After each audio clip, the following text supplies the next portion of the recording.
Good evening, everyone. So we are meeting here for photography workshop. There are a few workshop housekeeping rules. I'll just say them once. This entire session is being recorded and is scheduled for 2 hours. This is 2 days workshop, so you have to attend tomorrow's session at the same time. This is a webinar mode, so only panelists will be speaking. You can post your question in chat box or Q&A section. We will be logging all questions and answer them during Q&A session. So we have with us Mr. Raghav Gupta, who is an Indian Revenue Service Officer of 2012 batch and belongs to Kanpur. He completed his master in taxation and business law from Nalsar University, Hyderabad based, and advanced diploma in international taxation and chartered institute from taxation, London. Mr. Gupta secured an all Indian rank of 102 in the 2011 Civil Services examination. He was posted at Mumbai for 5 years and held various assignments. He is currently posted as Deputy Director of Income Tax Investigation Department in Kanpur. Mr. Gupta's childhood love for wildlife naturally turned into photography about 10 years back. Since then, he has constantly tried to improve his craft. He has written for various magazines and newspapers, including The Hindus, Sevas's Sanctuary Asians, and other. He is a lifetime member of Bombay Natural History Society and was recently appointed as advisory member of ERDS Foundation, which is undertaking a great Indian bustard conservation program. Always a learner, Mr. Gupta completed a comprehensive course of ornithology offered by Cornell University and the Exploring Conservation course offered by National Geographic. Through his writing and photography, he has spread awareness about wildlife diversity and conservation across the country through various webinars. His other interests include astronomy, Egyptology, writing poetry, and teaching. So let's get started without wasting more time. I would now welcome Mr. Raghav Gupta to take this session ahead. Welcome, Mr. Raghav, and over to you. Thank you, Ms. Arju, and welcome all the participants to this two-day workshop. In these 2 days, I hope to able to inspire you to write, to click better photographs, and hope to conserve this beautiful environment with the amazing biodiversity and wildlife which our country is blessed with. So before we move on, I'll quickly give an idea of what we'll be looking at in these next 2 days. So day one, that is today, we'll be looking at the photography basics, some photo stories to understand how photos can, communicate and how they can narrate stories and inspire people to conserve environment and save the wildlife. We'll be looking at photography ethics. That is, what is the right way to click photographs? What is to be done? What is not to be done? And then we have a small assignment for kids and everybody else who wants to participate along with interactive session. That's day one. Tomorrow, we'll be looking at some courses and careers in wildlife and environment. We'll be looking at how work-life balance can be maintained. We'll be discussing the assignments, which we'll be doing today, and there'll be an interactive session. So before we begin, I'll take a quick poll and just to get an idea of which age group do we have, people from. So you can go to menti.com, menti.com, and there I'll just share the screen.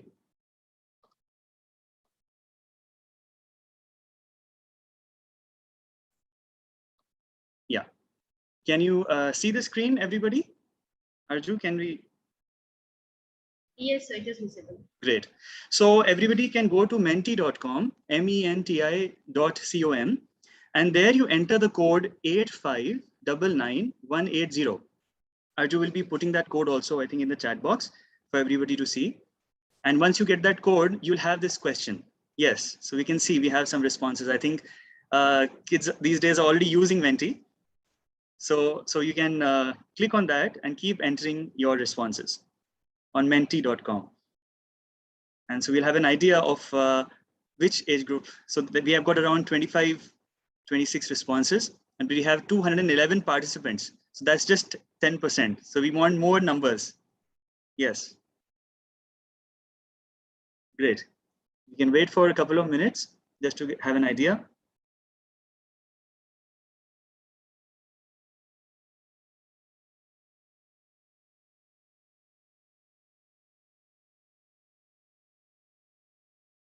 All right, so we have a majority in the age group of 11 to 15. That's great to know.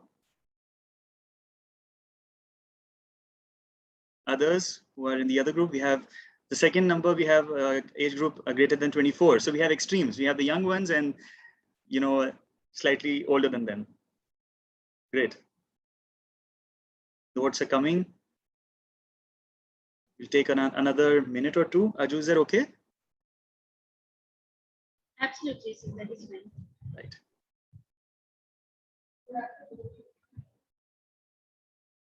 I think it's the speed is stopping now. Most people have gotten it. Menti.com. If people haven't got it still, it's menti.com. Menti. It's available on the slide also. And all you need to do is enter the code 8599180 to participate in this poll. And then we'll have an idea of which age group we have largely.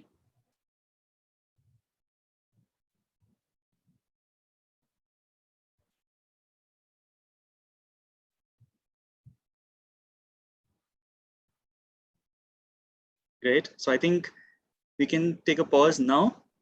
We have enough responses. We have an idea now, I think. What do you think, Aju? We can take a screenshot maybe or save the results? Yes, we can take a screenshot as well. Right. All right. So thank you so much, everyone, for taking part in this. We are closing the voting now.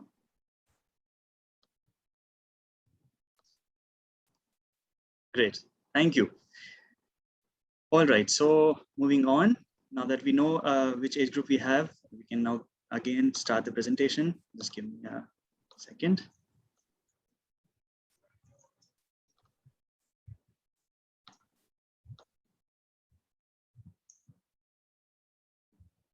Yeah.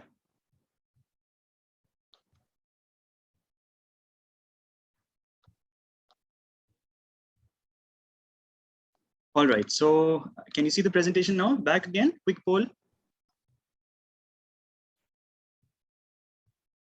Is it visible? Yes, yes. Okay, great. So let's move on. So now that we know which age group we have, so I'll try to speak in a language which everybody can hopefully understand. We'll talk about photography basics first. Like, what do we look at in a photograph? How do we click better photos? So the first thing we look at is something called exposure. Exposure is basically a sum of three things. It is the aperture, the shutter speed, and the ISO. The slightly technical words, but let's quickly have a look at them.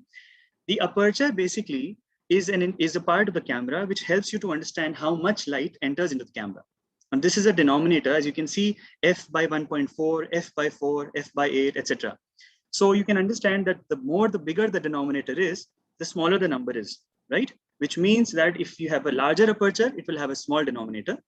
And the larger aperture means a bigger hole. So you have more light entering into the camera. That is aperture. Shutter speed is basically controlling how long the light will enter into the camera. So since we're talking about how long, we are measuring it in time. So that means in seconds. You can have 1 second, 1 by 200th of a second, a fraction which is very less, maybe 1 by 1000th of a second, etc. So this means that it is only for that amount of time which the shutter will open, let the light come in, and then close back again. So you can understand that if the shutter speed is very high, that means it will open and close very soon. So it will allow very little light to come in. Right? And the third part is the ISO. The ISO controls the sensitivity to light, which means that it will control how much of the light is being sensed by the camera sensor. It could be a camera phone sensor, it could be a digital camera, it could be a DSLR, any kind of camera. So these three factors basically comprise what is called as the exposure. Now, moving on from this, besides these three factors which we discussed, the aperture also controls the depth of field. This is a technical concept. We look at some photos and you'll understand. It's very simple. And the shutter speed controls the motion blur, while the ISO is related to the noise. So if you have higher ISO, which is typically used in a low light situation. So for example, you're in a jungle or in a forest where the light is very low. So you would increase the ISO in your camera so that your photo doesn't get underexposed. And similarly, if you have a very fast moving object, let's say a tiger is running or a bird is flying, and you need to capture a very sharp photo, then you need to have a very high shutter speed so that you can instantly capture that particular moment. So much of theory is actually illustrated by examples. So I'll give you an example. This bird is a black-bellied tern. It's a rare bird, very endangered, and it is found typically in the rivers of India, like Chambal, for instance. Now here what we've done is there's a very large aperture, and what you'll see is in the background, there's no background which is clearly visible. It is blurred completely. So this means that this is a very shallow depth of field, which means that only a particular object is coming into your depth of field and everything else is blurred. So what happens is, because of this, your object, whichever that object could be, a wildlife, it could be an animal, it could be another object, that tends to shine because the other thing is all blurred out. So this is achieved by having a large aperture. Moving on to this example, this is something called the Dalmatian pelican, and this is captured in Nalsavar, Gujarat. So as you can see here, the shutter speed is very high, but the aperture is much smaller. Why is that? This day was a very bright day, very sunny. So had I put the aperture very large, what would have happened? Light would have entered, too much light would have entered, and the bird would have been overexposed. You would not be able to see the finer details of the white wings, which are clearly visible now. But because of opening of the the aperture, which was lessened, you can now see the background very clearly. In the previous photo, the background was not visible because the aperture was too large. Here, the aperture is too small. So now you have a larger depth of field, because now you can go beyond the bird and see there's some vegetation in the background, there's some water in the background, etc. At the same time, you'll see that the shutter speed is very high. In this case, it was 1 by 6400th of a second, which is a very, very tiny amount of time. And why was that relevant? Again, because it was sunny, and two, because I wanted to capture these beautiful water droplets. Had the shutter speed been a little lower, then the droplets would have been blurred and the picture wouldn't have been so clear. So this is an example to show how exposure should be balanced, and that will help you create a better photo. And moving on to the second point, after exposure, there's something called the framing and rule of thirds. Now this is slightly interesting, so just pay a little attention and you'll get it. What you need to do is you need to draw two horizontal and two vertical lines like this. As you can see, the image has been divided into 9 equal parts. So when you are taking a picture through your camera or through your mobile phone, try imagining there are 9 equal parts of that photograph. What next? The point of interest, that is the point or the particular object or the particular part of an object which you want to highlight in your photograph, should be lying on the intersecting points of these 9 lines like this. So you can have 4 possible points. You can have the top left, the top right, the bottom left, and the bottom right. So what is happening is that you have 9 lines, 9 squares, and any of these points you can base your image or your object on. We'll see an example, then you'll understand how. The second point in the same rule of thirds is that when you have these 2 lines, the broad horizontal lines, this is where the horizon of the image should lie. That means, for example, let's say you're on a beach and you want to capture a photo of the sky and the land.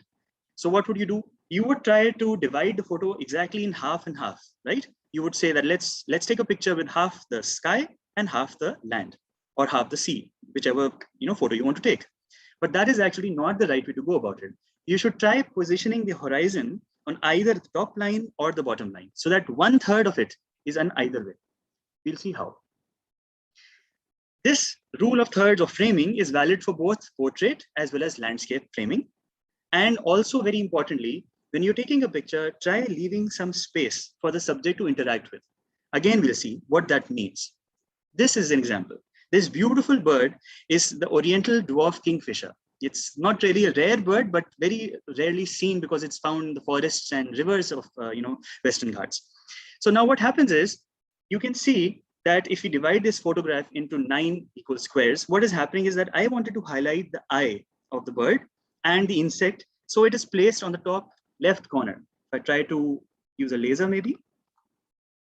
So you can see that this area, as you can see, is what I'm trying to put the bird on, right?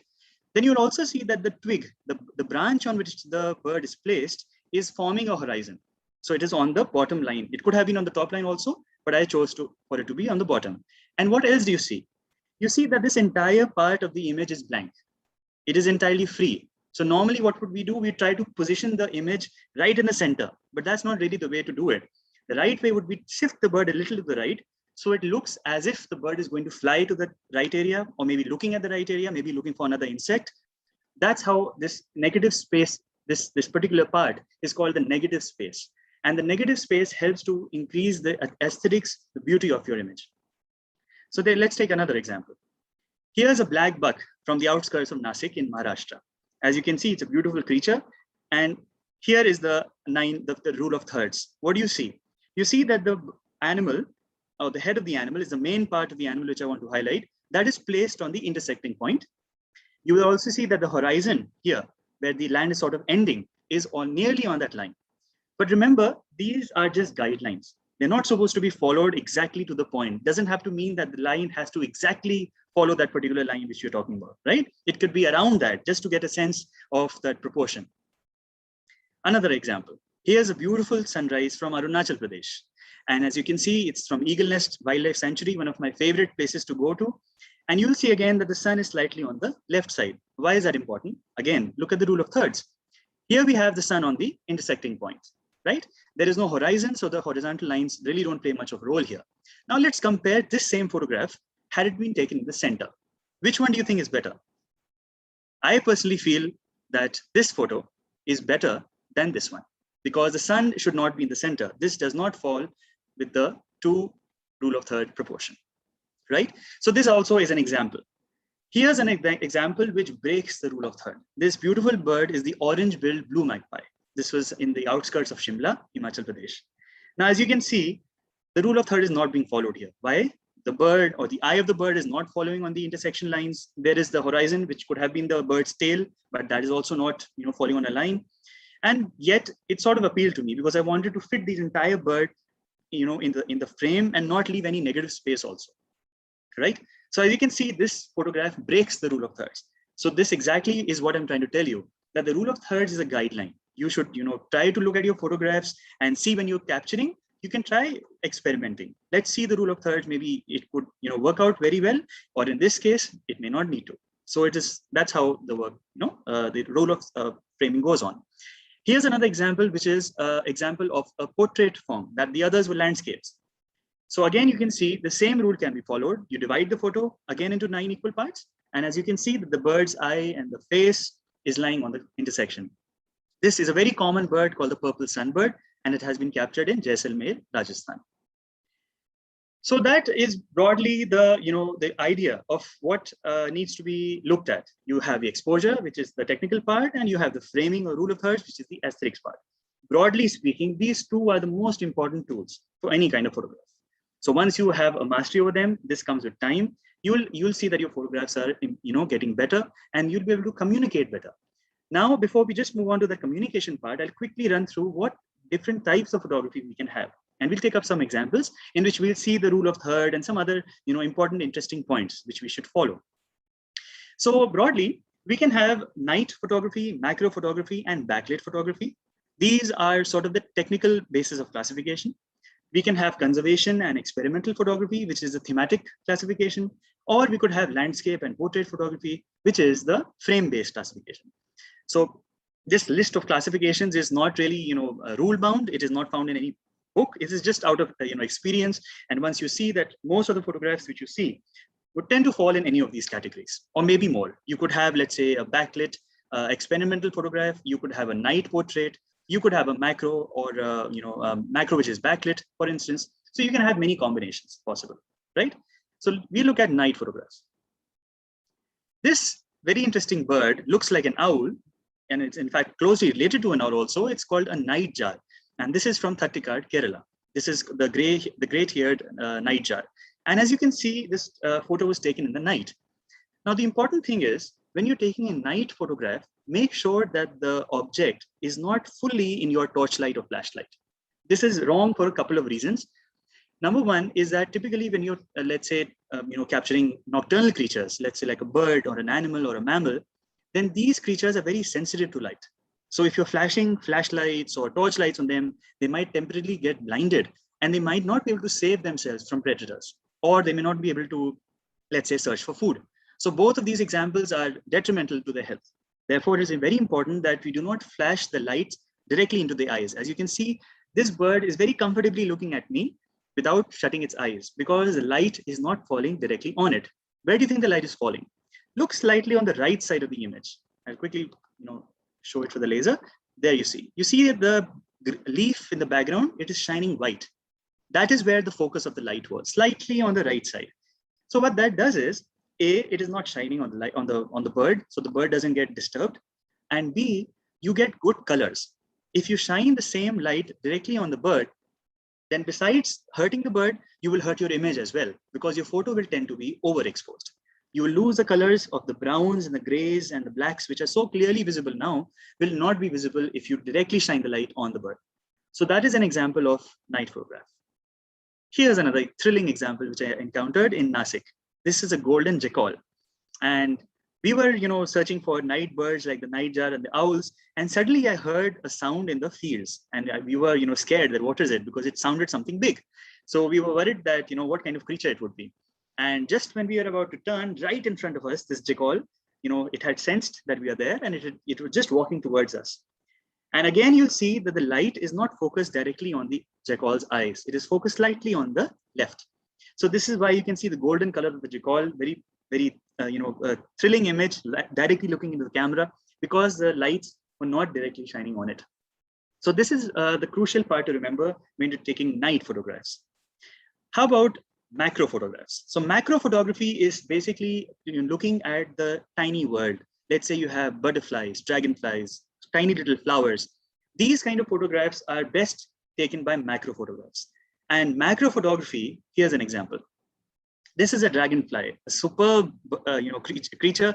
This is the variegated flutterer, also called the common picture wing. And this was taken in Navi Mumbai, Maharashtra. And it was a rainy day. And just when the rain had stopped, the sun came up. And thankfully, this dragonfly was on a leaf, drying its wings. And that's where the sun shone. And you can see the beautiful patchwork looking like stained glass on the dragonfly, right? This is an example of a macro. And a macro shot can be very easily taken from mobile phones. So in fact, those people who are interested in these kind of photographs, all you need to do is borrow your mom and dad's phone, or if you're lucky, if you have your own, then click some photographs. And these are visible very easily anywhere. You have dragonflies and butterflies, which are very common. You can have many kind of insects. And you can have your own collection of insects and try to understand what kind of biodiversity of insects do you have in your own garden or your locality or the building which you live in. There's a lot of scope in macro photographs. So this is just one example. So macro photography is another genre of photography which can really help understand the tiny little world which we normally don't see, and it can highlight certain very interesting aspects. Then we have something called the backlit photography. Now, backlit photography means, as we just spoke about the night photography, we said that the light should typically fall on the subject, which means that when we are trying to take a picture of any object, it could be an animal, a bird, a flower, a plant, anything, then what do we normally want? We want light falling on the object. But there's a very different technique. What if the light is behind the object? That also creates a very different kind of photograph, right? And you can have a very interesting kind of colors, some kind of textures. And here's an example. This is a blue bottle butterfly, again in Mumbai, Maharashtra. And as you can see, that the shadow of the butterfly is falling in front of it, which means that the sun was behind it. And that is why you can have this translucent, very interesting color showing to you. Otherwise, had the light been on the other side, on the usual side, then it would have been a normal blue color. But here it looks like a translucent, very different kind of texture. Imagine you have a monkey or a gorilla, right? And the sun is behind it. What would you expect? You'd expect the hair of the gorilla standing out beautifully against the sunlight. That is an example of backlit photography. This also is an example to illustrate how your subjects can tend to be very interesting and very different. Moving on to something called the conservation and environmental photography. This perhaps is the most important type of photography, which is why we should really get into the whole field of photography if you're interested in environment and wildlife. So what does this do? As the name suggests, this helps you to understand and help others understand what the challenges for the environment are, what kind of conservation measures we can take, and what are the latest risks which are driving certain, let's say, creatures to extinction. So again, examples will clarify. These are beautiful birds called the flamingos. And this is from, again, a place in Mumbai, outskirts of Mumbai. And as you can see, there's a lot of construction activity going. There's a human activity there. And the birds are very happily, feeding here, staying here. But till when? That is the question. And that is what this photograph tells you, a story. It shows that these birds are fine now. But what happens if the industrial waste, if toxic material, if let's say land filling, etc., destroys this habitat, what happens then? So this is a challenge. This is how you, through your photograph, you can communicate but what kind of challenges which a species like the flamingos face. Here's another example. This little bird is called the Eurasian curlew, and you can see that it has a huge beak. I'll try to magnify this part. Yeah. So if you can see, it has a very long curved beak, probably one of the largest beaks to body ratio in the bird kingdom. And as you can see in the background, there's a boat, there's a human activity. Typically, this beach is normally clean. This is Arnala beach, again in Maharashtra. And as you can see that the beach is normally clean. But when I went there, it was stinking because of human activity and waste. So, and these birds are coming in the winter season. They're coming from far off lands, from Russia, from Central Asia, other places. And they're here as our guests. So what does it imply for us? What do we do for these birds which are treating these lands as their own? And aren't they guests for us? So as responsible citizens, we should try to make sure that the beaches are clean, at least for those 3-4 months, so that these birds are able to feed properly and not ingest toxic or harmful chemicals and make their journey back to their homelands. Here's the same bird in a very different setting. So this is a contrast which I want to show, that there you had human activity, and here, because of lack of human activity, you have so many of them comfortably sitting, sleeping, talking to each other, maybe, who knows. And this is an example to show that the same Eurasian curlews in a given habitat can so comfortably stay and survive. And here's again a black buck, but in a very different setting. This is in Bah, which is near Agra in Uttar Pradesh. And as you can see that it is looking at me in the camera and just trying to understand where to go. Why is that? You see those sticks all around? They have barbed wires on them. And what are barbed wires? Barbed wires are those iron wires which are tied across the fields so that people don't interfere and creatures don't come in or go out, etc. But this creature is not sure of that because the size of the bushes or the crop is too high. And a lot of times, black bucks like this get trapped in those barbed wires, killing themselves. So this is an example to show how conservation photography can highlight these challenges. So what we need to do, we could probably have colored tapes or something of those sort, which can be seen by the animal. It does not need to be necessarily, so violent in its construction. So that's an example. Here's another interesting example. So what do you see? You see these birds, these seabirds called seagulls. And this is in Mumbai. Many of you who are from that region or have visited Mumbai can probably recognize this. This is the Marine Drive. And this is a common sight in winters. What is happening is, this looks normal, but do you see on the left side, there's a hand, and that hand is throwing something. It's throwing some food. So why is that a problem? Why do you think that could be an issue? It doesn't look like an issue, right? But when we talk about it, we'll see how many levels this could go wrong. First and foremost, the kind of food which we normally feed birds, let's say, namkeen or biscuits, all of this is not really meant for the system. The digestive system is entirely different. And this kind of food does not really suit their bodies. So that is the first thing which we're doing wrong. Secondly, this kind of dependence, as you can see, many of these birds are juveniles, which means they're young. They're just learning to understand how to fish, how to catch fish, etc. But what is happening here is we are telling them to be dependent on us. We're telling them, no, you forget your fishes, you forget your hunting, you come to us, we'll feed you. So what do the birds feel? Birds say, okay, we have easy food. Why do we need to go to the sea? We'll rather feed here. They don't understand that what is going to eventually happen is these young birds will never understand the nuances of fishing. And what is going to happen is one day when such kind of food is not available, they will not be able to survive themselves. And let's say, for example, they travel back to their homelands. Do you think there will be somebody feeding them there? No. And what do they do then? They will not be able to hunt, they'll not be able to fish, and they'll end up starving and dying. And this entire population could collapse just because of this small gesture, which we think is kindness. But really, that's what I call this photograph. Sometimes kindness can kill. And this is what it is. So we should always ensure that we do not feed wild animals, because wild animals, besides the food not being suitable for them, we are creating a dependence on them. And this dependence is very unhealthy. And the third and last point is, because of this dependence or because of this habitual feeding, these birds, for example, this is okay, this is fine because they are coming to urban habitats. What happens if the same kind of creatures are, let's say, existing in the forest? Then what is going to happen is they'll eventually venture into human habitation. And this will cause man-animal conflict. or even that, or maybe that they become domesticated, they could become, their habits could change, and entire populations could entirely be wiped out from the wild.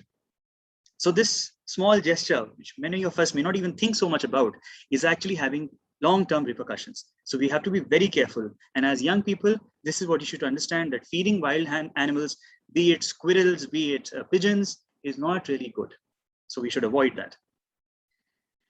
Next, of course, we have experimental photography. And this kind of photography is when you want to take something which is non-conventional. When you want to say that, okay, I don't want to follow the rule of thirds. I don't want to follow the aperture. I don't want to follow the exposure. And I just want to create something very different. But you can do that as well. And here's an example. This is the glossy ibis. It is taken from Nandur Madhyameshwar, Maharashtra. And as you can see that here, the birds are sort of fighting with each other, and the droplets are flying all around, and the wings are slightly blurred. Now, why is that needed? Why do we need a blurred kind of photograph? Well, the reason is it sort of gives a sense of motion. If I had increased the shutter speed to maybe a little bit more, then it would have been a much sharper photo. The wings would have been much clearer, the droplets would have been even more clearer, and maybe it would have been interesting. But I just wanted to experiment. I just wanted to see, okay, let's take a little lesser shutter speed and let's see how the wings turn out. And as you can see that the wings are not very clear, but it's giving a sense of dynamism to the photo. It's as if those two are fighting in the moment, and you can see that kind of tension building up. So that is a kind of example of experimental photography where the rules don't matter, and you can instantly create your own kind of creation, which could communicate something entirely different or unexpected. And a lot of it depends on your patience and on your, the thought process with your understanding. Here's another example of experimental photography. Here we have the gray Malabar hornbill, or the Malabar gray hornbill, which is from Dandeli, Karnataka. And you can see it's beautifully camouflaged in this fig tree. The fruit is all laden, and it's magically disappeared into the tree. And the reason why it's experimental is typically we would want this photo to stand out on a perch and with a blurred background so that the bird is very clear and there's no distraction. But here I wanted something different. I wanted to capture the bird in its own element, where it was happy in the evening and just blissfully eating away. So this is also an example of how you can narrate stories by your photograph. Here you are just telling that, look at the bird, it's so happy. It really, it thinks it's hidden and it's eating away to glory. And you can have this very interesting photograph, which is not following the rule of thirds and not typically following the usual conventional kind of photograph. Moving on to the next type of photography, which is landscape. And landscape photography, as we say, is basically, what is landscape? It is a vast area. Sometimes it's called the wildscape when you're trying to capture an animal with it. So landscape could be could be a forest, it could be a grassland, it could be desert, it could be snow, it could be mountains. The list is endless. You can have a very different kind of landscapes. So what do these landscape photography, aim to do? It aims to highlight the natural habitat, the natural home of the animal or the environment which you're trying to highlight. So an example shows this beautiful bird. It may not look so beautiful, but to me, it's one of the most amazing birds which I've seen. It's called the Great Indian Bustard, the GIB. And this is taken from Jaisalmer, the Desert National Park. This bird, friends, is one of the rarest birds in India. There's just about 100 of them left. Many of them have died because of transmission wires, because of dogs, because of poaching, because of their habitat, which is shrinking gradually. And so here it was, this was the fourth day. I had gone to Jaisalmer to sort of look for this bird. And 3-4 days had gone, and we had no idea when we would see this bird. So we didn't. And right at the end, when the car was turning, the guide with us said Godavan. And Godavan is the name, the local name of this bird.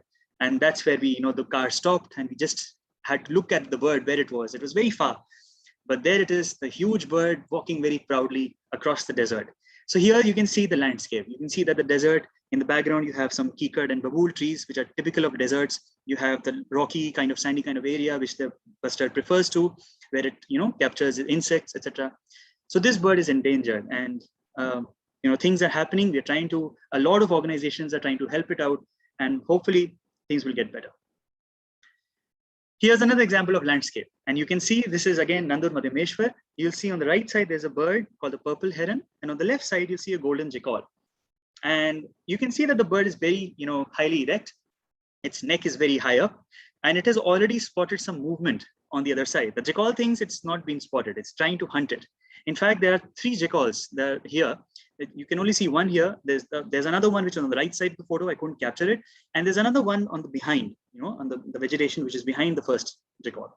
So they had coordinated this attack, trying to, hunt down this bird. And what happened next was the bird had spotted the movement and it quickly flew away. But the idea is the landscape. You can see a lot of water here. It's a wetland area. You have grasses, you have trees, you have, aquatic vegetation, water hyacinths, for example. All of this highlights a kind of natural habitat which these animals are inhabiting. And the last kind of category is the portrait photographs. So what is portrait? Portrait is probably the most standard kind of photographs you see. Even in usual non-wildlife photography, when you're clicking photos of yourself or your relatives or your friends, they are typically portraits. And here's an example of a portrait, a very common animal called the rhesus monkey. And here it was just right at my home, not very far away, but I just had this interesting, expression which I wanted to capture. So portraits typically help you highlight the humanness which the animals can exhibit, or some kind of various, characteristics which are unique to that animal. Here's another example of a portrait. And this is the red or the crimson-backed sunbird. And this interesting bird is very tiny, and it is found only in India, in fact, only in the Western Ghats. It's endemic to Western Ghats. And I was lucky that this photograph was actually chosen as the cover for the Hornbill magazine. And Hornbill is one of the renowned magazines for BNHS, Bombay Natural History Society. And this is where we highlight how such birds, they're typically flitting around. It's very difficult to capture, very tiny, very fast moving bird. But then what happened was it came for a second in the sunlight, looked at me and went back again. And thankfully, that moment I could capture. Here's another example of the vulture, the griffon vulture. You have the cinereous vultures there as well. And this looks like a very ghastly sight. Vultures are not normally regarded as, epitomes of beauty, but here they are. And I feel that they are magnificent creatures. But besides their magnificence or grandeur, there's something even more important to understand about vultures. And this everybody should understand, especially people who haven't probably seen vultures. There was a time, if you ask your parents, especially the young kids who were here, you could probably ask your parents or grandparents, and they'll tell you that, yeah, we used to see vultures in our childhood. And you ask them now, when was the last time they saw a vulture? And the answer would be, it's been ages, it's been years since we saw it. Why do you think that has happened? This is what the problem is. This is how we understand, complicated issues can entirely change food chains. And I'll just narrate how this happened. So what happens is there's a medicine called diclofenac. And diclofenac is fed to buffaloes and other bovine creatures, typically used as a painkiller. Now what happens is that the vultures feed on dead bodies. That is, they feed on dead animals. Once they're dead, they feed on it and they clean up the body. So what used to happen was that these vultures, which were numerous, they were in millions in the entire South Asian continent, right from India, Sri Lanka, Vietnam, Thailand, all these countries. And all of them have been typically reduced to hundreds and thousands now, because of the same reason that the diclofenac drug, which was found in these buffaloes and cattle, was found to be fatal for these vultures. It caused an immediate failure in the liver and other multiple organ failures, and the birds started dying in huge numbers. And there came a time when there was a sudden drop around 1990s when the birds precipitously dropped, and that is when it was finally found that these birds, what was the cause of these birds dying? And thankfully, because of researchers, they found out because of this drug that these birds had been wiped out, nearly wiped out. And what happened because of that? Have you noticed that there's a very large increase of dogs in your area? And many of these dogs are becoming feral, ferocious. Why do you think that is happening? Because the vultures were the natural scavengers of our food chain. There were so many in number, they could have finished bodies and ensured that there was no infection which was arising. Why do you think things like avian influenza is happening? Why do you think things like swine flu are happening? These are examples to show that because of the inefficient disposal of these bodies, these dead bodies tend to be feasting grounds for various kind of bacteria, which have a huge chance to evolve and multiply and spread all across the community. This was never a problem when vultures were there, because they would finish the entire thing right to the bone, making sure there was no bacteria left. And they had very efficient digestive systems. They would have, without any problems to them. But dogs are not like that. Dogs, eat in bits and pieces. They leave those things festering away. And because of that, there are various kind of infections which are, plaguing the entire humanity. And this is an example to show what a small drug could do to this entire population. But hope is not lost. We have many different breeding centers, especially by BNHS in Haryana, in I think Orissa, in Bengal, and other places where these vultures have been bred. Young vultures were raised there, and for the first time, very recently, they have been left out in the wild to understand whether they'll be able to survive in the wild or not. So their breeding population has increased, and now we are seeing a large increase in their numbers. And thankfully, in the future, we'll hopefully be able to see a better, size of their population. And by the way, the drug has been banned now, so it's not a concern, but we have to be careful anyway. Here's another portrait, a classic portrait of a leopard, and this was in Jalana, Rajasthan, and it was dusk. As you can see, the color of the leopard is not typically what you see, and the reason is because of the dusk. And you can see that the face is not very clear. The face looks to be a different color than the body, and that's because there was a twig right in front of its face. And this was a split-second moment. So you have to understand that in wildlife, there are many moments which you feel that, okay, I need to capture this in a particular way, but you don't have that much of time because the animal is not waiting for you. It'll just look at you, probably pose for a second and go. So that's exactly what happened. It had looked at me and I wanted to capture that right moment when it was looking directly into the camera. And that's where I captured it. Had I moved here or there, it probably would have gone, or the contact would have been different. So this is also an example of a portrait. Your photos don't have to be perfect, but they need to communicate some kind of sense, some kind of intensity in that photograph. So that brings us to the end of the first part, which is long part. I hope I'm not boring people. And now we look at photo stories. And photo stories are basically, what we've been talking about in the past few photos, how photographs can communicate and tell you what kind of, experience are we looking at. And maybe the photographs themselves will speak and let you know how you can write and how you can understand about different kind of photos. And the first one is called the family. And by the way, these captions are also very important. The kind of captions which you give to a photograph should be able to highlight what you're trying to communicate. Because a lot of times you might see something in a photograph which may not be so obvious to the others. So you might as well caption it in a way which is powerful and reaches out. So here is the first example. Now this little bird is a very odd looking bird. It's called the great thickney. And this is again from Chambal, Morena in Madhya Pradesh. And you can see that, they look normal, fine. They're looking in the camera, and I was on a boat at that time. The boat was very tiny, so it kept wobbling. And there it was. And I was just waiting. I thought there was something fishy. I just felt there was something else there. And I waited. The boat, went a little ahead. And this is what I saw. You see that small little chick there? That was their family, the family portrait of these birds. They're also not very common. They're rarely seen. And as you can see, they live in reed beds or shingles. That is the area which they normally inhabit. And that is where you understand that these birds show all the kind of emotions which humans do. Because by the time, all the time when I was there, in the boat, very close to them, the parents did not leave the kid at all. They were, looking at me watchfully, making sure that I move out of the way, and they were kept staring at me. Whereas this little chick, it had no fear or inhibition. It kept tumbling here and there. But these two, mom and dad were very protective of it.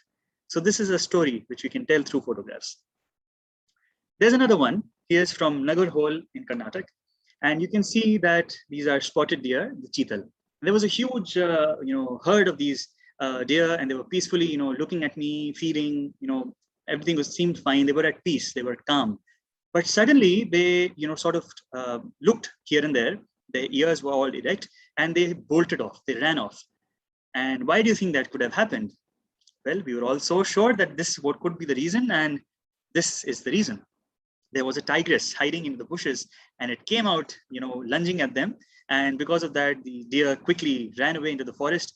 And here, this was probably one of my first shots of a tiger. And the beautiful golden color, obviously, fascinates so many of us, that the beautiful grandeur of the tiger, which very few people can escape. Here's another shot. As you can see, my hands were trembling. I was so excited. I could hardly take a photograph, and it's a blurred photo, but then that was my first photo. So I wanted to share this. And that also, again, can communicate your story. Here's another. It's called Mother's Love. And here you see a lesser whistling duck with at least 7 little young ones. As you can see, they were all in a line in a pond, following their mom very duly. And mom was teaching them how to swim, how to feed, very poignant moment. And suddenly this happened. there were two purple swamp hens, which were right at the edge of the pond, and they were sort of eyeing at these little kids. And you can see that the kids are trying to complain to the mom, "Mom, please save us. What are these, strange-looking birds doing to me?" And you can see that the mother is responding with anger. It kept screaming, it kept quacking, and trying to scare off these two purple swamp hens. So again, this shows that what kind of emotions run through animals. It's not very different. What would a mother do when you have strangers trying to hurt their children? You would scream, you would shout, you would make sure that the intruder walks away. So this is exactly what another photo story can be.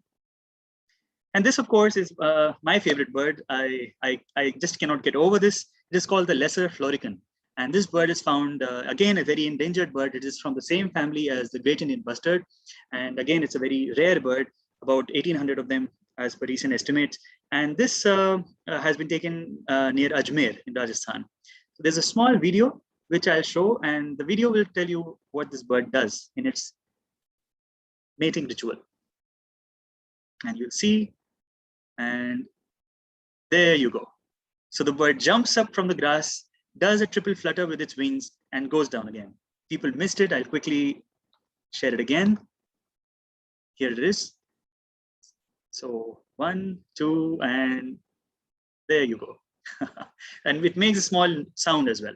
So the lesser florican, this is the bird. This is how it looks like. It has a black kind of body with a very interesting crest on its head, and it has a very interesting ritual in the grasslands during the monsoon time. And I wrote an article on it, which was published in the Hindu. And this is another example to show how you can write and make sure that people know about these species. Many of us don't know about them, and they're running away into extinction. So at least we should know about it, and we should do something about it, preferably in those areas where you know that these birds are. So for instance, the lesser florican used to be found across Deccan, across the northern plains, and now it's not really seen anywhere. Because the grasslands are gradually shrinking, most of grasslands have been converted into agricultural land, and that is why this poor little bird doesn't find enough space to live or to survive. So this bird is not really lesser than none. And even though it's called lesser florican, I don't think it's lesser than any other bird. Here is the sky of falcons. And this is also a very interesting bird called the Amur Falcon. And the Amur Falcon, if some of you might have read in your geography books, Amur is a river in Russia. And this bird comes from Russia, stops over in India for a couple of weeks, and then goes to South Africa for its feeding grounds, and then again goes back to Russia in the summer season. So this photograph has been taken in Nagaland.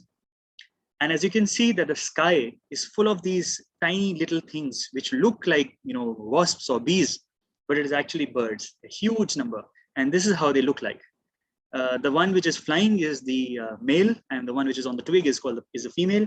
And they're very pretty raptors. They don't look like birds of prey. And the entire sky was full of their sound. And Nagaland, of course, was the trip itself was a very interesting trip. It took me about 16 hours to reach there. But I was just there for a couple of hours just to capture this beautiful moment of those birds, flooding the sky. And then I came back again another 16 hours. But those 2-3 hours spent there with the birds were magical. So this is how Amur falcons fascinate. And their story is also very interesting. This story was also published in Savers magazine. And their story is also very interesting because initially in Nagaland, these birds used to be shot down. They used to be hunted. And this was very common about 10 years back. And they used to think that there are so many number, doesn't really matter, we can hunt them. So they were hunted in hundreds, and their meat was sold and in the market whenever their breeding season was, whenever their migration season was. And many of these birds were killed. But then gradually, because of local efforts and a lot of bird watchers, which we used to go there, and conservationists which used to tell to the communities that these birds are very endangered and they don't have to be killed. So what they did was, they told the local people that why don't you start ecotourism, which means you tell people that these birds are found here in these areas, you take them and they'll give you money for that. You learn much more than selling their meat. And that's exactly what happened. So these kind of models can be encouraged all across the country, where you feel that the birds or particular wildlife is in danger. You should ensure that the local community gets involved and hopefully get some kind of remuneration, some kind of incentive, because ultimately there is some kind of cost-benefit analysis which we need to do. And all we need to understand is that economy and ecology both need to go hand in hand. And this is one example where both the economy did not suffer as well as ecology revived. So this is an example again. of a story. And here's another one. This towers taller than trees is a small, as you can see, probably have to magnify this a little bit. There's a bird here, and this huge bird is called the black-necked stork. Again, this is not really common, it's endangered. And as you can see in the background, there's a lot of activity. There's a tower, the telecom communications, etc. A lot of things happening. And these birds are normally build nests on the topmost trees, the very tall trees like these, the palm trees. And you'll see that the nest is there. It's actually feeding its young one. And they use these nests every year.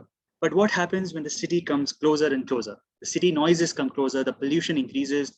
There's a lot of toxicity in the air, etc. So these birds have to flee. The water, next to them again becomes dirty, and they're not able to feed. So they ultimately have to leave the space and search other places. And there will be a time where there won't be any places left. So what happens to these birds? So this is again a story which you're trying to communicate that, okay, look how, even though it's comfortable there, but the city is ultimately approaching the green area, and eventually one day would happen when the area is gone. So what happens next, right? And there's another one called the no cause for cheer. And this interesting bird is called the cheer pheasant. Again, it's a very endangered bird, and this is in Manila in Uttarakhand. And as you can see that there's a car which is approaching. So I was on the road, and we were waiting for this bird to come up. It's a magnificent creature, beautiful tail, the sight, and it looks amazing. And so here it was just about to cross the road on the other side. But because the car came in speeding, honking, bird got disturbed and it had to go back to where it initially was. And this kind of disturbance unnecessarily scares them. It affects them. It might affect their survival. It might affect their reproduction. It might affect their very existence. So this example also shows that how human interference can actually impact creatures. This is an example of a story which is outside India, and some of you might have heard of some place called Papua New Guinea. And Papua New Guinea has these amazing birds called the birds of paradise. There are about 40 of them, and each bird has very interesting feathers. It has very interesting way of speaking, its sound, and it has a very interesting dance. So we look at this dance, and you tell me if he or she qualifies as a great dancer. This, by the way, is the Western Parotia. And it will bow before starting. There you go. It bows, takes a bow, and then it starts dancing.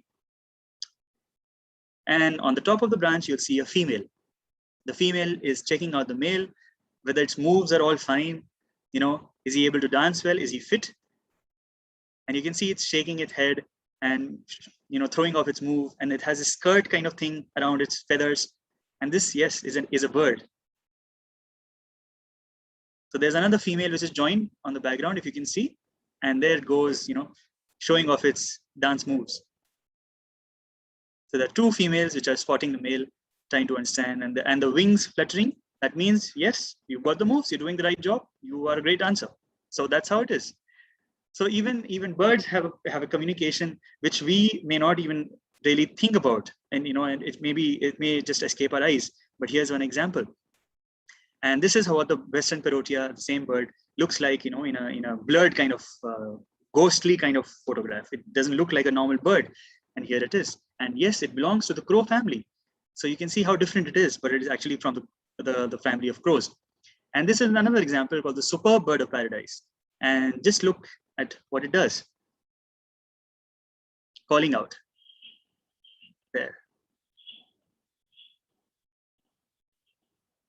So did you see? It has a yellow throat and a blue kind of chest. Very different, very, very incredible.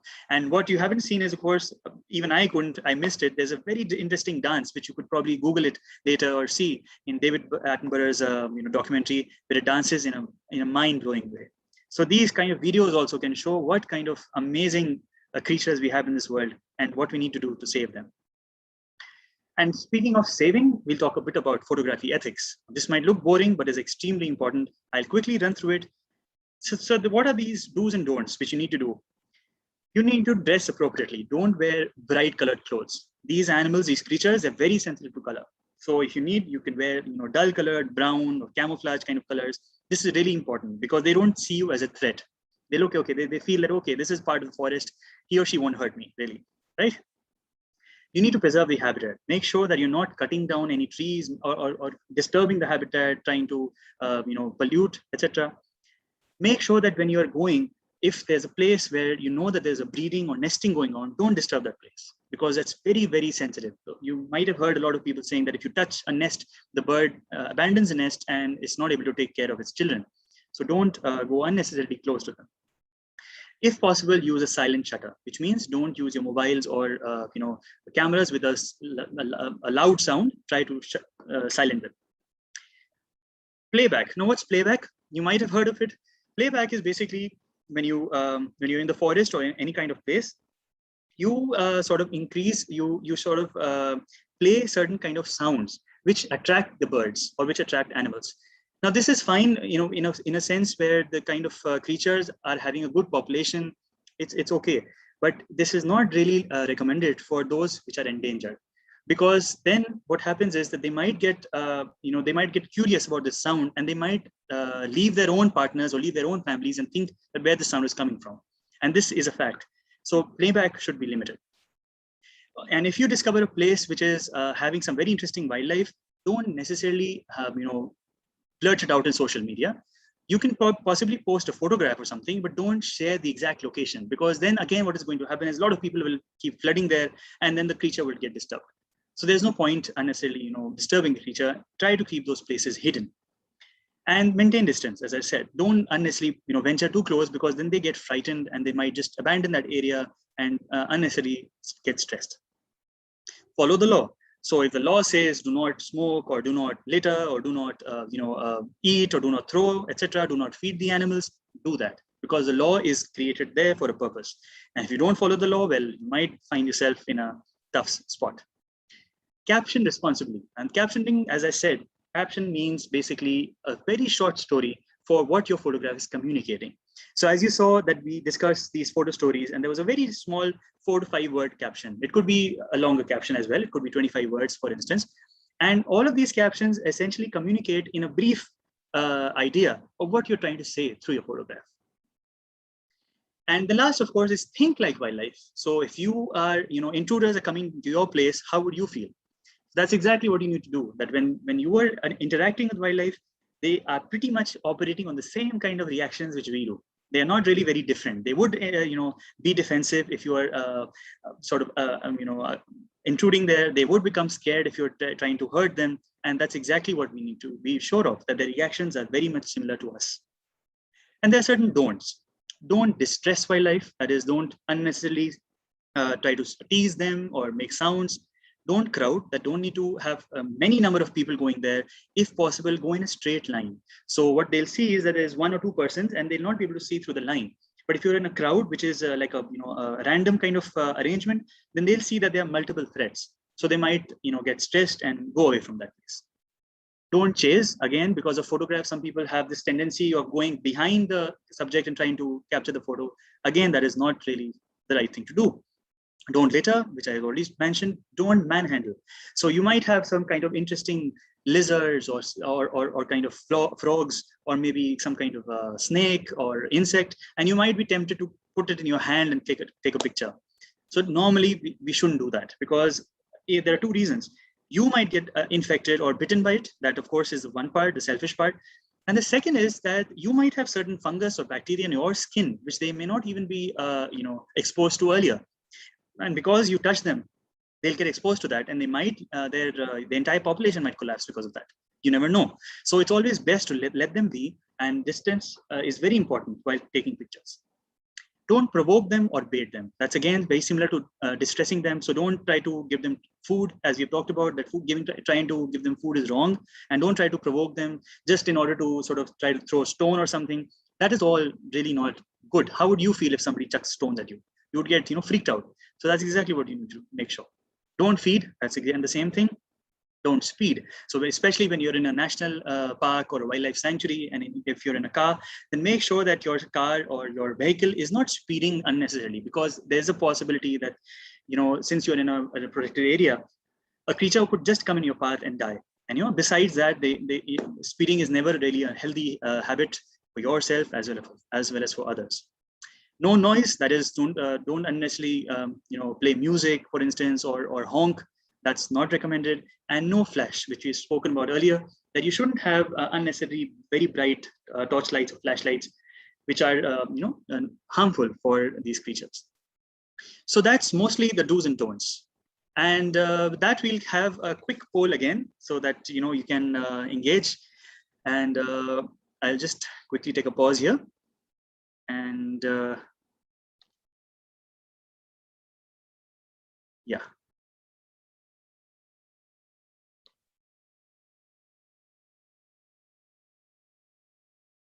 So let's see how many people participate in this one.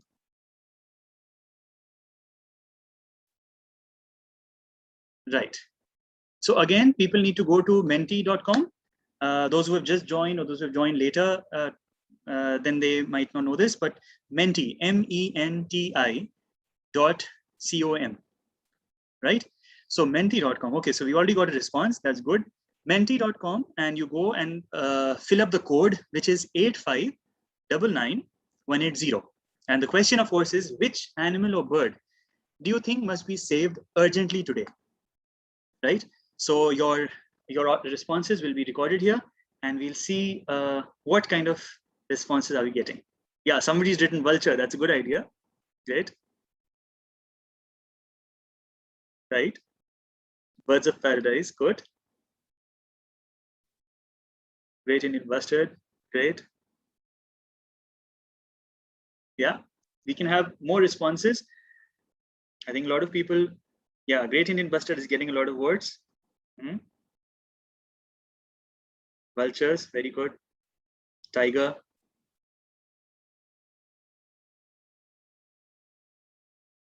Yeah. We're waiting. We'll wait for another 2 minutes. I think people can type. All you need to do is just type in your responses, and we can get your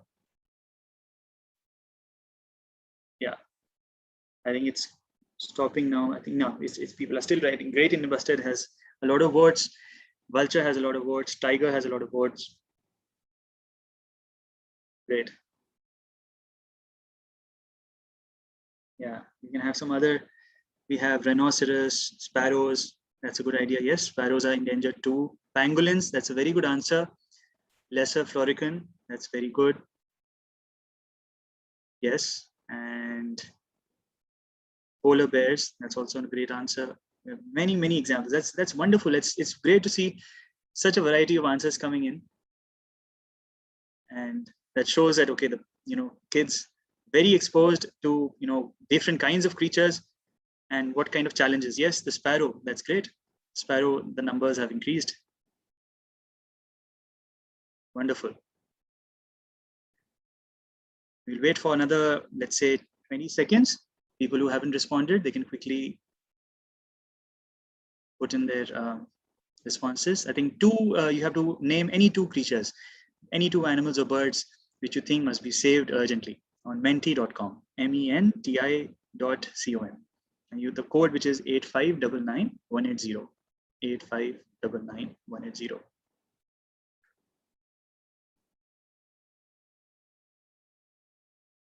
Right, so another 10-15 seconds. Great. Giant panda, yes, that's a good answer. Flamingos, forest owlet, that's also an excellent example. I'm sure that the person who's written this knows about forest owlets. That's great. Forest owlet is also a very rare, very endangered bird. Numbers are very low. Right. Great. So I think we can take a pause now. Arju, is that okay? Or should we wait for more?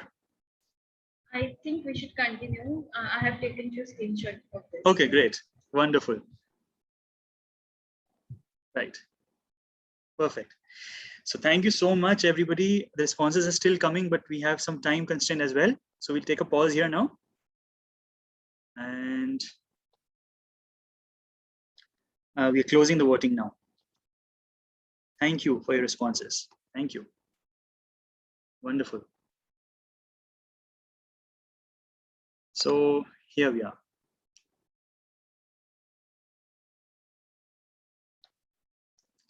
Right. So now we'll continue with the interactive session as well. And I'll just quickly share the screen. Just a second.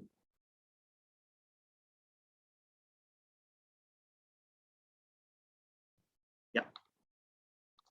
Okay. Aju, is it visible? The screen, the PPT? Yes. Yes. Right.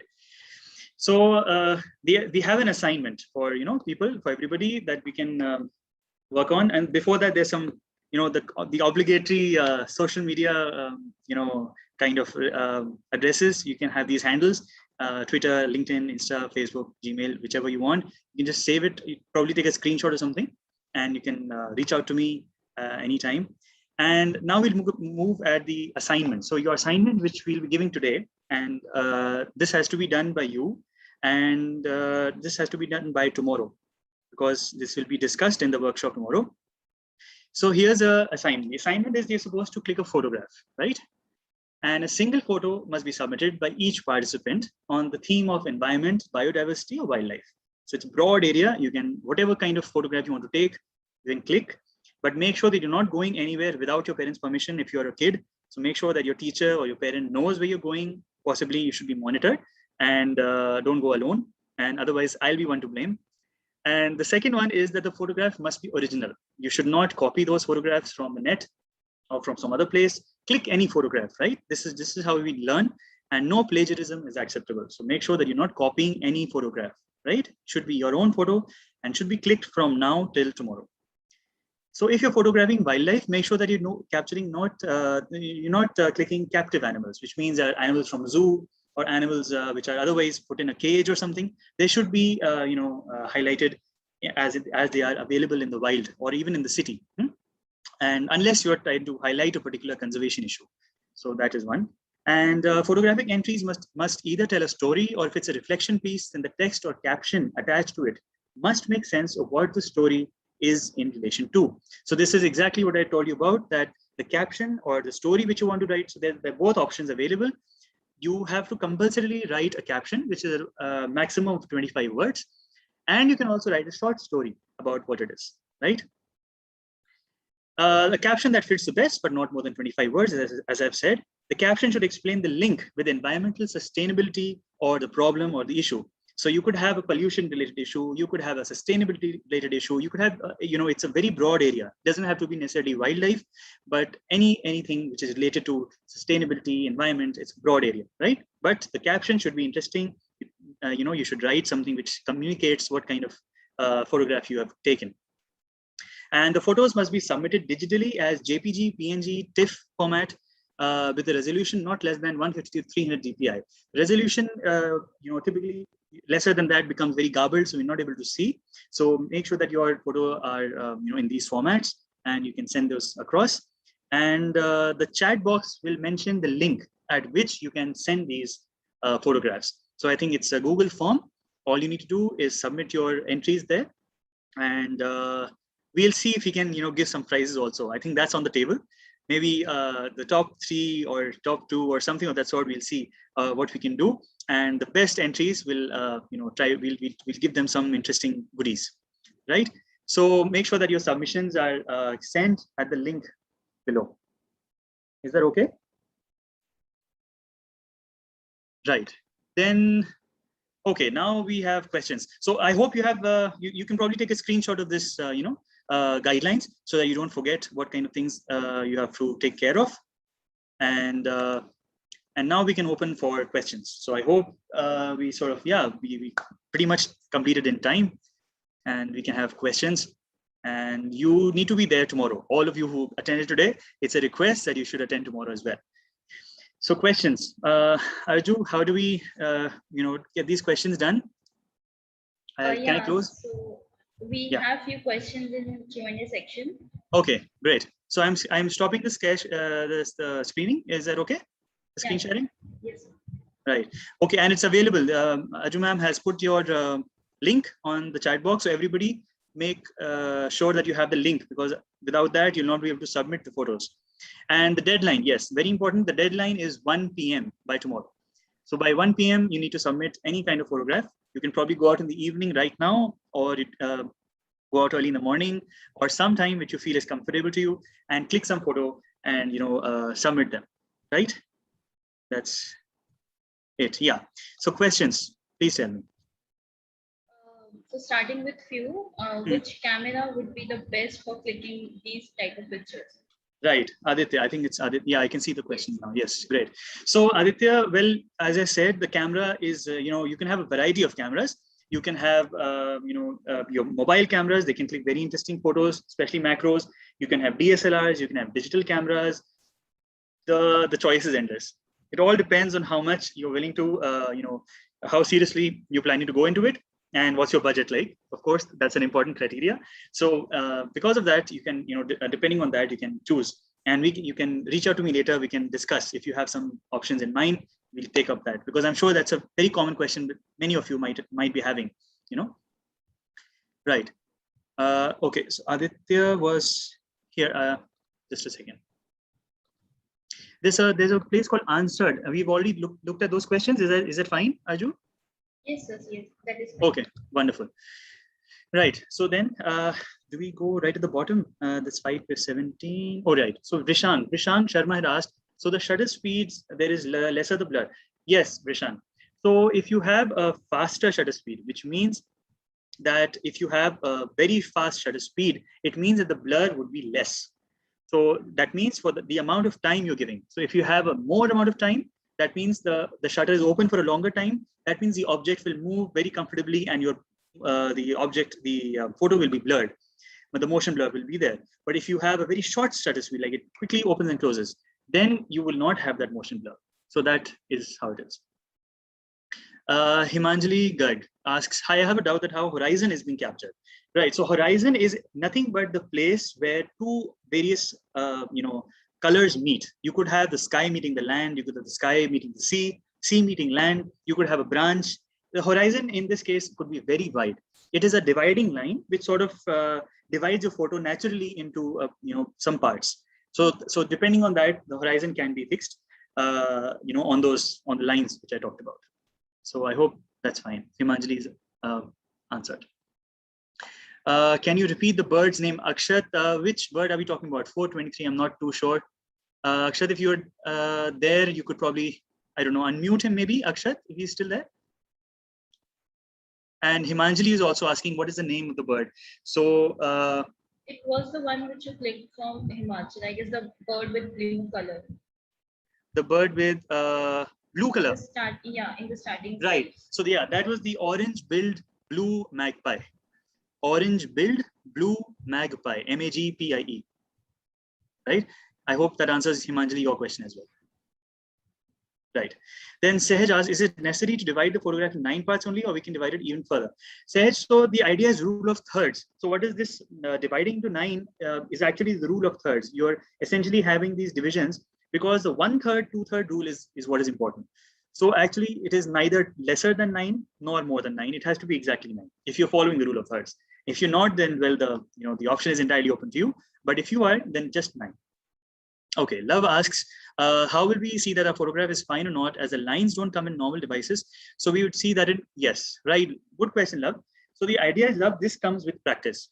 So these lines, as I said, they don't have to be exact. So what you can do is when you're clicking, just try to make sure that the 1/3, 2/3 rule is being followed. That is approximately, it should be on the 1/3 side, either left or right or top or bottom, depending on where you're framing the object. And that's where, it would be. What you could do is, initially, when you're beginning photography, then you can keep those photos in your on your desktop, make those lines, and see that how close you were.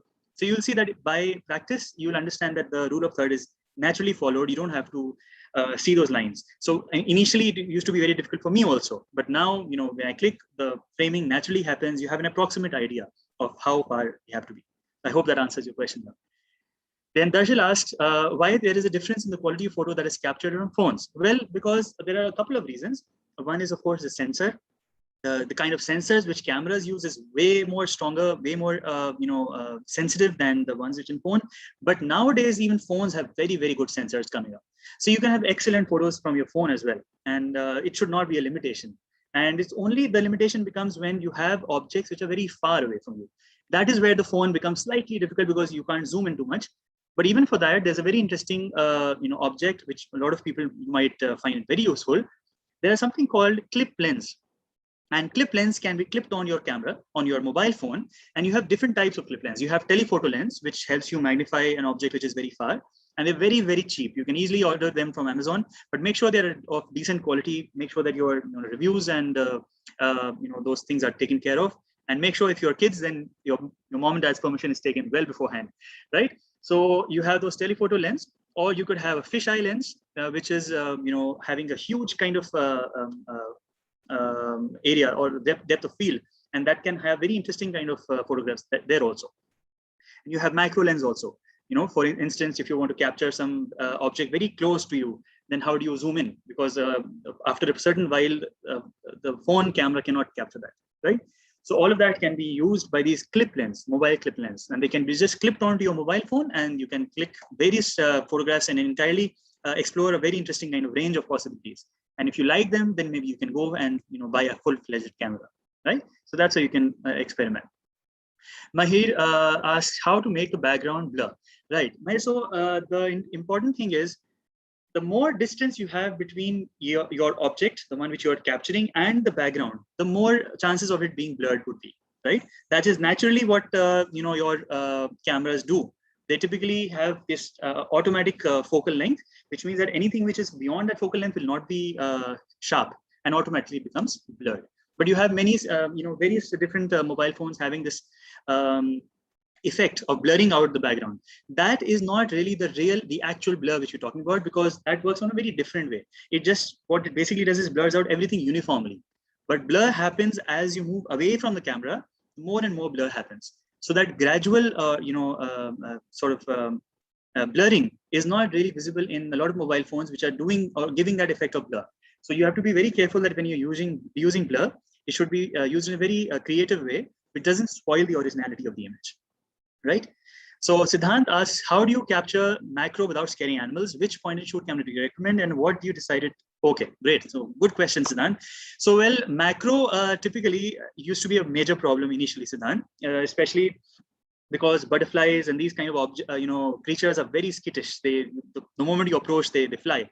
But with patience, you go very slowly to them. The first thing you need to do is don't move too much. You sit down at their level, because normally they are on plants or something. So you sit down at their level and then gradually take the mobile phone or your camera lens very close, slowly, and just see how close you can go before it flying away. So this will come to practice, and you'll see that different insects have different thresholds.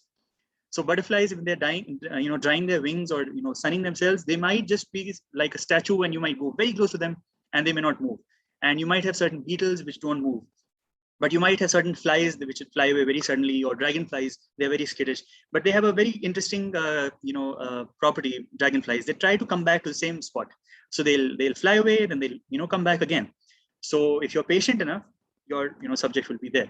So that is one thing which you're not scaring. Point and shoot, you have, I think P900 Nikon is a very good, camera, which is point and shoot. Others, of course, there are a lot of them available. You can probably contact me, separately, and I'll give you an example there. And the third question was, what was the third question? I forgot, and I think it's gone in the answered tab. Just a second. Yeah, I think it might just be here. Okay, it's not there. Sinan, I think I've lost the third question. Is it possible to get that again? No, gone. Yeah. I think it was choosing places. Yeah. How do you decide the places? Yes, places.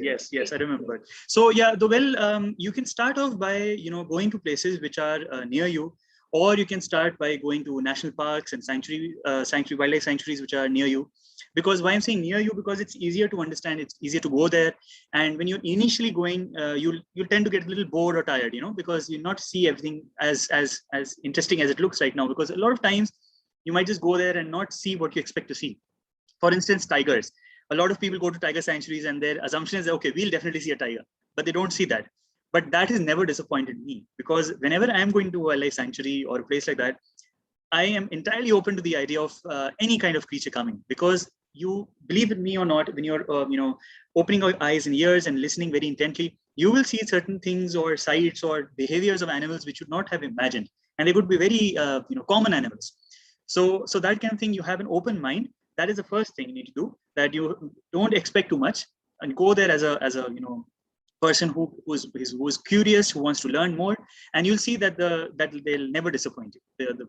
These areas and nearby areas, you can join these Facebook groups, and there are lots of WhatsApp groups which are local communities which are sort of bird watchers or wildlife enthusiasts in that area, and they can give you good advice and how to go. There's a website called ebird.com, and there you can check your own locality, and you can see that which areas are there having high biodiversity, especially in birds, right? So I hope that answers your questions. Then Mehek asks, does editing a part of the photo has importance? Yes, Mehek, that's a very good question.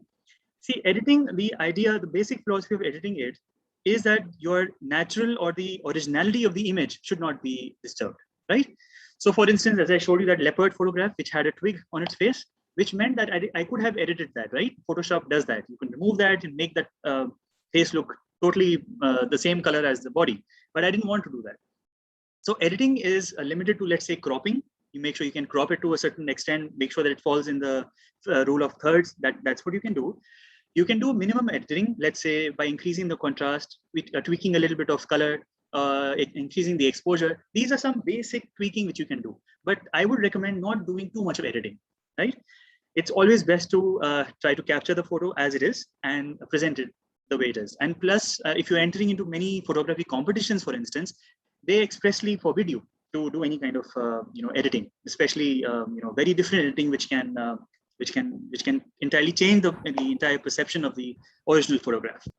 So Mehek, that I hope is the. Then Vishank asks, sir, you're making such risks in taking pictures of the animals. Do you have some security while taking these pictures? Yes, Vishank, that's a good idea. It's always very important to have some kind of, a local person with you, or a guide or a friend. But always remember that don't go in a large group. Going in a group of 2 to 3 is ideal. It's perfect. So you can have your best friends going with you, and you can have a local guide who knows the area, who knows the dangers. And it is recommended that you don't go and treading off into an area which you're not gone before. So try keeping to the road, or try keeping to the path which is already there, and that helps. So there's not much danger, and wildlife doesn't really attack unless you sort of do something wrong. So that way. Then Mahir asked how to pick the background for capturing photos. That is entirely your option. You could have, let's say, a very drab brown colored bird, and you can have a very pink kind of flower in the behind. That could be a great photograph. Or vice versa, you could have a very colorful bird and you could have a green background, contrasting with it. So that entirely depends on your choice and the background. And of course, all of that, there can be many elements which you can try to incorporate in the background. So that sort of answers the question. Background can be very different for, kind of photographs.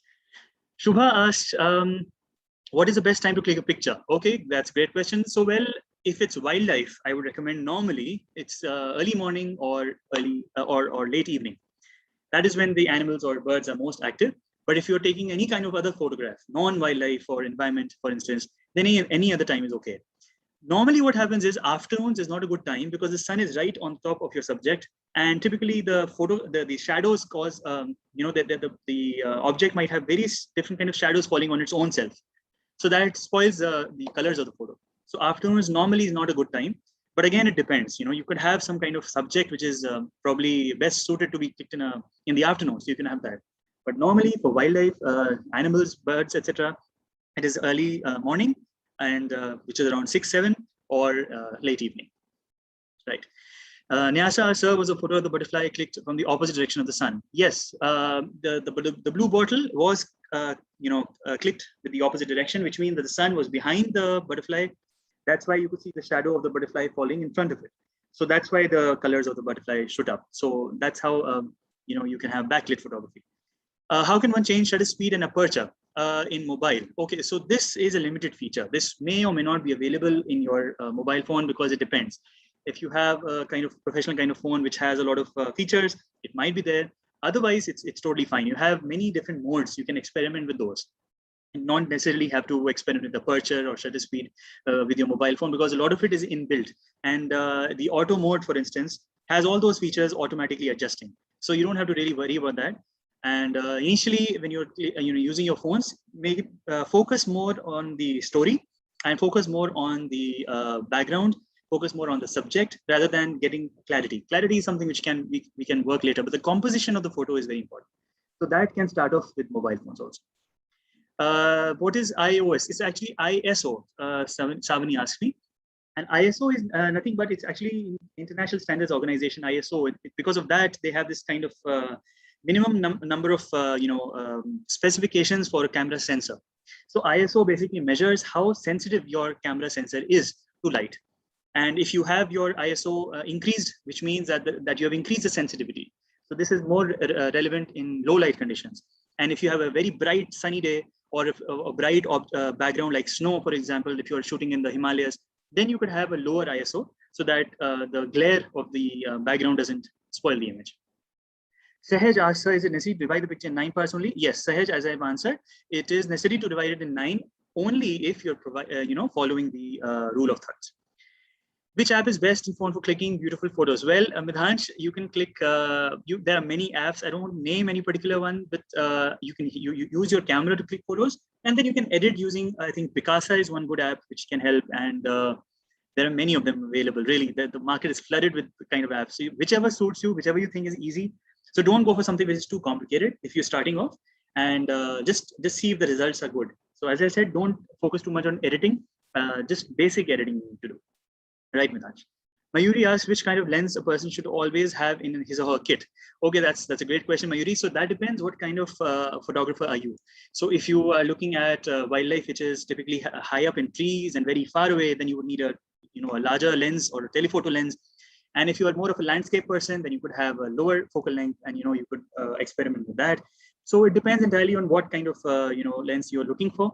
Although for a versatile person who's looking for both, let's say, landscape or part of telephoto lens, you can have a lens which has a wide range. So you can have, let's say, a range which is having a low focal length to the higher. You have these combination lenses, which they call. So you can have a variety of focal lengths there. So I think that answers your question, Mayuri. Aditi, what will be done in tomorrow's workshop? Well, tomorrow we'll be covering, as I said, there'll be certain topics which we're covering, and tomorrow we'll be discussing on what kind of photos you've taken and what we can do to improve them. And if there are any outstanding photos, we can discuss, like, these are the kind of things which you're looking for in an environmental photograph or in wildlife photography. And that's what we'll be doing tomorrow. It will be more interactive and we'll be talking about it. Saket asks, is toucan a rare bird? Well, toucans are not really rare because they're found in a lot of numbers in the Amazonian rainforest, but they're very interesting birds. So, but the Amazon itself is under danger. So that way you could call them endangered. But if you look at Google, I think they'll not probably be endangered. They're least concerned as of now. But toucans are very interesting birds. And you have something similar in India called hornbills. They're pretty much similar families. Flash lighting directly hit bird's eye or animal's eye during taking photos, so they become permanently blind or temporary. Well, they don't become permanently blind. They become temporarily, but the temporariness or the blindness which they experience can go for a long time. So that entire night they could be disoriented. They may not be able to focus on how to go to another branch. And if there's a predator or some kind of hunter behind them, then they may not be able to see properly. So that is why flashing or torching right in front of them is not a good idea. Then Arav, how do we have a sharp focus? Yes, Arav, that's a good question. A lot of people have this problem. So, well, depends on what kind of instrument you're using. If you're using a mobile phone, merely clicking on the subject, make sure that that particular subject gets in focus. And if you're using cameras, then half pressing the camera, not fully pressing it. Fully pressing it releases a shutter and your photo will be clicked. Half pressing it focuses, provided it's on autofocus mode. So that is one thing. If it is manual focus, well, then you need to manually change the lens of the camera and make sure that the photo is coming clearly in your viewfinder. So manually, of course, is one example, but then manual focus may or may not be one's choice, depending on how easy the subject is. If it's a moving object, then manual focus is of course not recommended because your object will keep shifting. But if it's an animal which is large, like an elephant or something which is coming very normally, gradually to you, then you can probably use manual focus, right? So Grishma asks, are clip lenses suitable for any kind of phone or you need specific? No, Grishma, they're available for any kind of phones. But what you can do is that when you're purchasing those clip lenses, you can just see that they're compatible with the phone lenses which you have. They have a list of phones a lot of times. so that you can, check whether your phone is compatible with the lenses. But normally they are just clip lenses. They can just simply be attached, and all you need to do is physically adjust them, and your work is done. How do you capture photos of birds and animals without scaring them? Well, as I said, Hridyanshi, just need to be a little further away. You don't need to go very close to them. And that's it. Don't make any sudden noises. Don't make any sudden movements. Just make sure that you're meeting somebody for the first time. So how would you meet somebody for the first time? You don't want to be like, jump on them or, suddenly say, hi, I'm, so-and-so. You need to be very calm. Just make sure that the bird or the animal is getting used to your presence. And that's the best way to not scare them away. And believe me, when you are patient, they will do wondrous things in front of you, which you may not even have imagined. So all you need to be is just a little patient. Don't move too much. Don't create too many sounds, and they'll be fine. At what age did you start photography? Amrita, I started photography around 10, 12 years back, the wildlife photography. But before that, I used to click normal pictures, usually. But the wildlife photography was about 10 to 12 years back. Thank you. Then Arvas, is it that photos in the daylight are better compared to photos clicked at night? Rather than having better technology? Well, Arv, of course, as I said, photograph literally means writing light. Photo means light, graph means writing. So essentially what you're doing is that you're capturing light. So of course, light is an advantage, but when you have low light, the problem is that many of the wildlife, most of the wildlife is not really visible at good lighting conditions. As I said, early morning is, low light, and late evening is also low light. So that is a challenge sometimes. But what usually happens is that because you have good technology nowadays, generally average technology has increased. So low light conditions are not such a big challenge now. But if you want to capture very magnificent shots of creatures, with the high shutter speed and low light, then of course you need a better technology. But otherwise, more or less, having much light never hurts. Having less light is always a challenge. If we are far away from an animal and if we zoom from our phones, the picture, yes, it gets poor. Now yes, so that's true. So here, what we need to do is you can have those clip lenses, as I said, and clip lenses can help you sort of get closer to the subject without physically, getting close to them or using very high expensive technology. That's what we can do. I didn't understand the rules of thirds, Hridyanshi. We can have another session on that. Basically, it means that you divide the photo, what you're going to take, into 9 equal squares, and make sure that the object, the place or the animal or the bird or the object which you're trying to click is on any of those 4 intersecting points. That's it. So it's not very difficult, and all you need to make sure is that your object is not bang in the center of the photo. It should be either on the left or on the right, slightly on the top or on the bottom. So basically 1/3, 2/3 ratio. That's how it is, right? How to blur backgrounds for macro shots. Mayuri, in fact, a lot of times these lenses which I was talking about, they're very, very specific focal lengths. So automatically they'll be blurring out the background. So that shouldn't be a problem. Nyasa asks, how is the camera of iPhone for clicking these kind of pictures? Well, I don't have an iPhone, but I'm sure that iPhone, a lot of people use. And yes, iPhone or any other phone which has good cameras can get really excellent photos, especially landscapes, with very interesting lighting. Vedant says, which camera do you use? Well, it's right behind me. It's called Nikon D850. I use the Nikon 500mm prime lens. That's my gear, my favorite gear. Navya asks, can we leave now? Yes, you can, Navya. I believe the session has ended.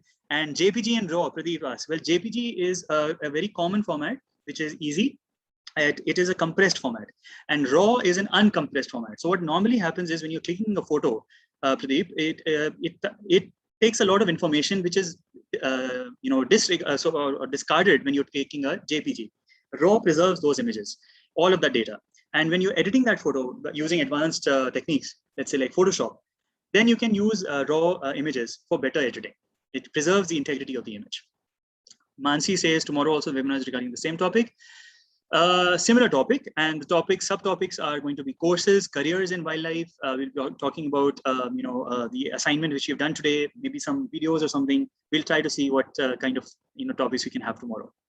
And Tavisha asks, wildlife photography a good profession? Yes, it is a good profession, provided you're on the right track. And Tavisha, we'll be talking a bit about this tomorrow. So you have to join tomorrow and get an answer to that question. Navya asks, is clicking photo at midnight is better?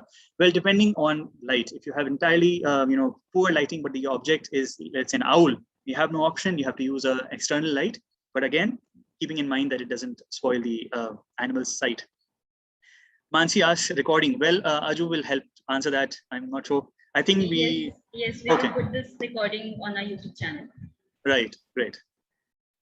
Right, Sanvi, I think it says, how do you blur the background? It looks good. Well, as I said, Sanvi, you just need to focus on the image, and depending on what kind of instrument you're using, a lot of it depends on that.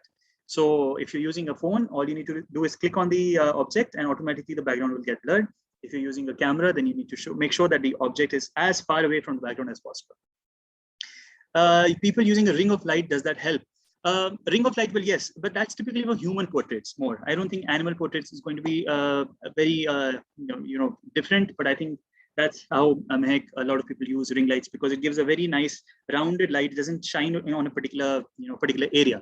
So a ring of light gives a uniform lighting towards the subject. That's why it's considered interesting or preferred these days. Right. So any more questions? I think we've answered pretty much a lot of questions. Yes, we had number of questions and you have answered all of them. Great. Great. Thank you so much. Right. So I think that's about it from my side. I think, is there anything else we need to talk about? Yes, I think Aju, you can take the floor about YRE India and, talk about it. Any other announcements you need to make? So for tomorrow's assignment, the link is there in the chat box. You can copy paste the link, and also I'll be sharing this link through follow-up email. So we'll be emailing you about today's workshop, and then you'll get this link. And I had many requests, like you can submit more than one photograph. So of course I'll make that I'll create it accordingly so that you can put more than one photographs in that form. Right. Perfect. And yes, this recording will be there on our YouTube channel, and the address of YouTube channel is YRE India. I have put that in chat box as well. Great. So people can check this out, and I think the webinar link will be the same, right, Ms. Aju? Yes, yes. Webinar link will be. So people who have joined today, you just need to use the same link to join in tomorrow at 4 p.m. and we can continue the conversation tomorrow. Right. So I think, can we end the recording now? We can maybe have a session after that. Yes. Great. So this is it from our side. Ma'am, are we remaining with anything? I think we're good. Thank you. Okay. Great. Thanks, Raghav. Thank you, ma'am. Thank you for taking this wonderful session. I think it was really very, very invigorating, and really, I mean, we would. A lot of us who are not into photography will get into it. Absolutely. Yeah, that's the idea. That's great. Yeah. It's wonderful to know. And you've attracted a lot of questions, I must say. Yeah, that's good. I'm happy that they're still going on and asking you what made you such an enthusiast of wildlife and photography. Yeah, right. Yes. Well, that's how it is. It's from childhood. I used to live very close to the zoo, and I used to hear these animal sounds. And I used to be very curious, going to bed, what the lion must be doing right now, what the tiger must be doing right now. And I always had that curiosity, So from a young age, you sort of got interested into wildlife, and then photography came in later. But that's how it is. Okay, so for participants, we are closing the session now, and we look forward to meeting you tomorrow again at the same time at 4 o'clock. Perfect. And wait for the email also from Arzu, and hopefully you have copied the link which she shared for the assignment on the chat in the chat. So do that before you leave, please.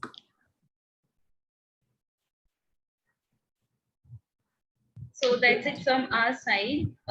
Thank you so much, and we hope to see you tomorrow again with the assignment.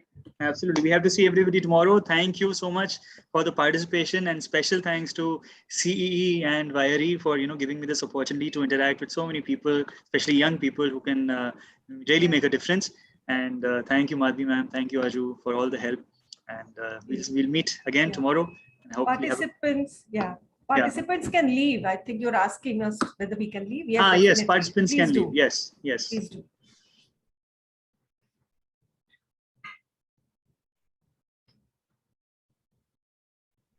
We'll give his email ID tomorrow during the session. So please join tomorrow, Mahir. Perfect.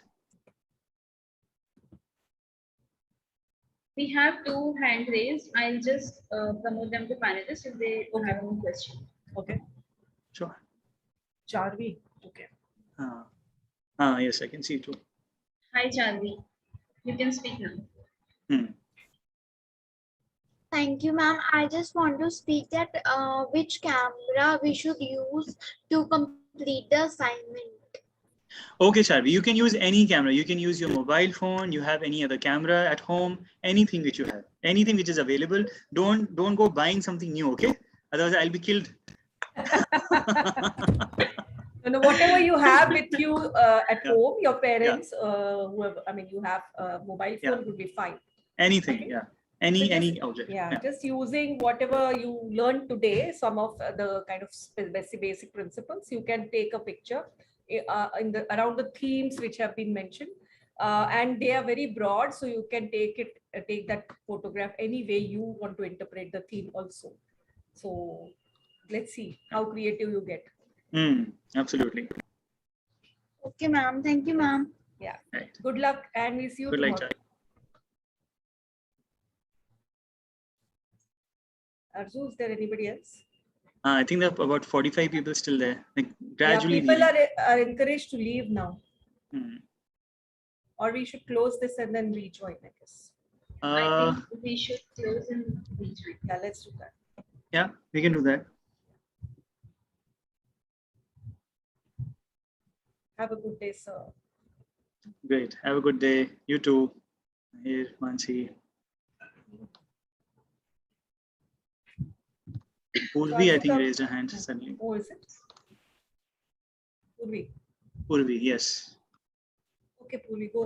Go ahead. You have a question, Purvi? Purvi, you can ask. She can be unmuted, no? Yeah, yeah. Okay. Arzu, you have unmuted. Yes, yes. I think could be by mistake because.